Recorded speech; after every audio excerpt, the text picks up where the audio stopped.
Welcome back to the channel. This is everyone's game. The Women's Super League will finally kick off this weekend with the first set of games taking place on Friday, 16 September. This is, of course, after the first week of fixtures were postponed. So, we will, of course, be playing fantasy football for the WSL, and this fantasy football is provided by the Sheplays fantasy website. If you're like us and the games aren't readily available in your region, or if this is the first time that you're actually following the league and playing fantasy football, we hope that this series will help, where this is our match preview series where we'll be taking a look at the matchups for each weekend, looking at key players to have in your fantasy team, and just looking at the predicted outcome of each match. Alright, so we hope that this series does provide you with a bit more insight. And if you are a regular to the games, if you know a lot about these players and could provide us with some analysis, we will be really grateful if you could just reach out, leave a comment down below, and it will definitely help improve the quality of these videos. Alright, so the first matchup in this first round of competition is going to be Arsenal against Brighton and Hove Albion. Arsenal finished second in the league and Brighton finished seventh last year. These teams have met 9 times across the WSL and FA Cup, and Arsenal has won every single matchup, and Brighton has only scored 2 goals against Arsenal. So these teams met in March earlier this year, and Arsenal won 3-0 with 2 goals from Stina Blackstenius and 1 from Beth Mead. The assist came from Caitlin Ford and Vivian Miedema. It should be noted that with the inclusion of Blackstenius, Vivian Miedema may be playing a bit behind her, so a bit more in the midfield rather than directly on top, which can possibly reduce her goal tally. But with Vivian Miedema's quality, there's definitely no stopping her. Vivian Miedema is someone that you should be targeting in your team. There's also players like Beth Mead, Stina Blackstenius. There's the Arsenal keeper, Manuela Zinsberger. She kept 13 clean sheets in the league last year, so any of the starting defenders as well could be a good option to target. Arsenal has a wide range of forwards that you can choose from, so the problem is going to be trying to figure out which 4 players or which one of all of these players you're going to want in your team, and how are you going to manage your budget with these players. Looking at the Brighton team, Brighton had a lot of departures in the transfer window gone, so much so that they could only name 18 players in their squad. They lost players like Inessa Kagman and Kovisko, so I would want to stay away from their defense, since they will also be playing 3 of the top 4 sides in their first 4 fixtures, and they lost 12 matches last year, winning 8 and they only drew 2. Alright, so even with that sort of grim prospect, their keeper Megan Walsh last year was incredible. She made the most saves in the league last season, and she has a really good points tally from last season as well. So if you're looking for a cheaper keeper alternative, she may be one to look at. But like I said, I would prefer to not start one of the Brighton defenders for at least after the first 4 fixtures, because they are playing 3 of that top 4 sides in Arsenal, Chelsea, and I believe Man United. Moving on to the next fixture on Saturday, the only fixture of the day is going to be Manchester United against Reading FC. Manchester United finished 4th in the league last year, meaning they just narrowly missed out on that Champions League football, and this year they're going to want to come and claim that one of those Champions League spots. Last year in the league, they won 12, drew 6, and lost 4. Reading finished 8th in last season with 7 wins, 4 draws, and 11 losses. This would be the 7th meeting of these teams in the WSL, with the Red Devils having the better outcome among these teams with 4 wins, 1 draw, and Reading has won 1 game out of their previous meetings with Manchester United. Some key Manchester United players to look at would be that partnership between Ella Toone and Alessia Russo. They've also brought in Rachel Williams, who scored me a lot of points in my fantasy team last year. And we also have Hannah Blundell, who is a defender that also provides some assists as well. Last season, she provided 5 assists and scored 186 fantasy points.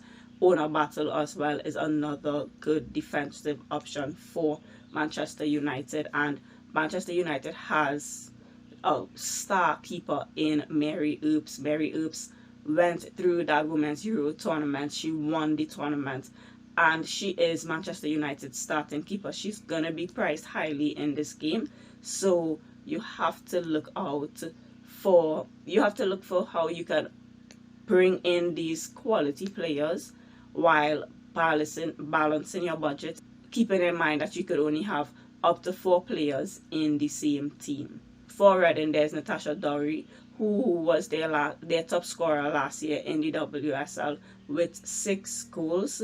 There's also Deanne Rose, who scored me a lot of fantasy points as well. So you're gonna have to look at these lower ranked teams, and there are gems in these teams. There are persons that's going to be able to score you goals. They're going to have a lot of attack in return, or they're going to be very defensive to score you points, and that's how you're going to ensure that you find lower priced players who can also bring in just as much points as your star players in your fantasy squad.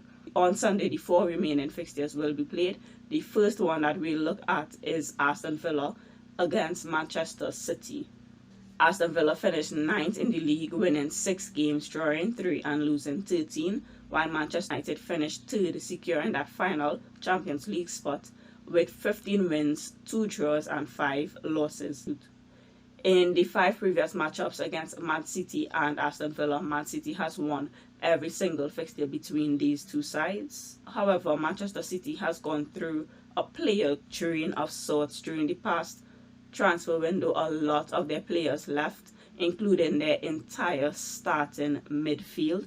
So they were able to bring in a lot of players as well, but I feel like the shape of the team will be different, and we have to look to see how this team clicks during their WSL matches. So Manchester City is traditionally a strong defensive side. They have players like Alex Greenwood, who is a really good defensive player. She brings in a lot of defensive points, but she also gets those assists and some goals as well. She was the highest scoring defender in the Sheplays Fantasy League last year with 307 points. So she possibly is one of the first names in my fantasy team. However, I'm a bit wary that that whole starting midfield is no longer there. So whoever's coming into that midfield is going to have to fit into that system and ensure that they remain defensively strong. They have added a player, I believe she's from Spain, Leah Alexandre. I'm hearing good things about her as well. She's a defender. She could be she could be a good defensive option, one to keep our eyes on. In terms of attacking power, Manchester City has Chloe Kelly, who scored the winner in that Women's Euro finals. They also have Kadisha Shaw, who started 9 matches last season, scored 9 goals and got 3 assists. So I expect that she's going to be getting a lot more game time this season, which could be phenomenal for her goal threat. Alright, so Chloe Kelly as well. I think she only started 3 games, but coming off of her Women's Euro success, I believe she might also be getting more game time. These 2 players are players that I want to see how I can fit into my squad as well. They're both forward, so we probably have to pick one. Looking at this Aston Villa side, this is their 3rd season in the WSL. When they came up from the championship, they placed 10th. Then this last season, they placed 9th. So this season, they'll be hoping to go at least one step further.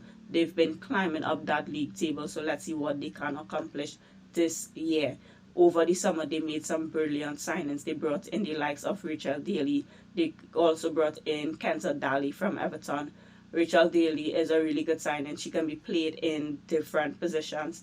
In the Women's Euro for England, she played at left back, but at her old club, she played as a striker. So she is going to be a she's going to be a really brilliant signing for them, because she can strengthen up their defense, which I think was a bit weak last year, but she could also be attacking and bring us attacking points. Aston Villa has also strengthened their defense by bringing in Natasha Harding from Reading and Danielle Turner from Everton once again.